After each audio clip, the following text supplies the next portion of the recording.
औरत बेबस हो जाए तो रो पड़ती है, मर्द आजिज आ जाए तो गालियां देने लगता है। लोग सच्चाई पर बहुत ज्यादा शक करते हैं और झूठ पर आसानी से यकीन कर लेते हैं।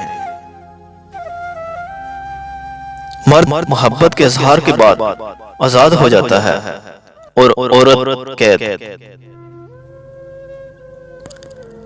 जिस मोहब्बत में खोने का डर न हो वो मोहब्बत सच्ची नहीं होती। मोहब्बत का सबक बारिश से सीखो, जो फूलों के साथ साथ कांटों पर भी बरसती है। जब औरत निकाहनामे पर दस्तखत करती है तो उस कागज पर पूरी जिंदगी शोहर के नाम कर रही होती है।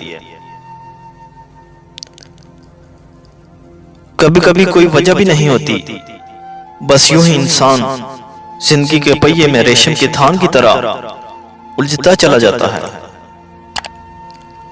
मिडिल क्लास लड़की को बदनामी का बड़ा डर होता है। ये इश्क नहीं करती, शोहर तलाश करती है।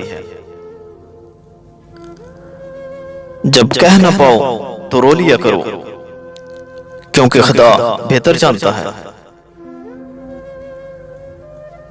अल्फाज सब कुछ होते हैं, दिल जीत भी लेते हैं, दिल चीर भी देते हैं।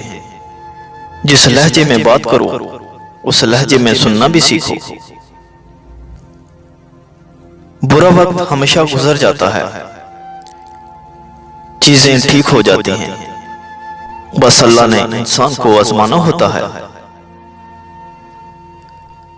सच्ची मोहब्बत की पहचान क्या होती है? सच्चे प्यार की निशानी निकाह होती है। मर्द हो या औरत, सच्ची मोहब्बत हो जाए तो वो हर वक्त निकाह के लिए तैयार रहता है, चाहे उसके लिए उसे सारी दुनिया क्यों न छोड़नी पड़े। जिन रिश्तों के साथ चलना नामुमकिन हो जाए तो उनको बिल्कुल छोड़ना नहीं चाहिए, बल्कि उस ताल्लुक को ही मंदहम कर लेना चाहिए।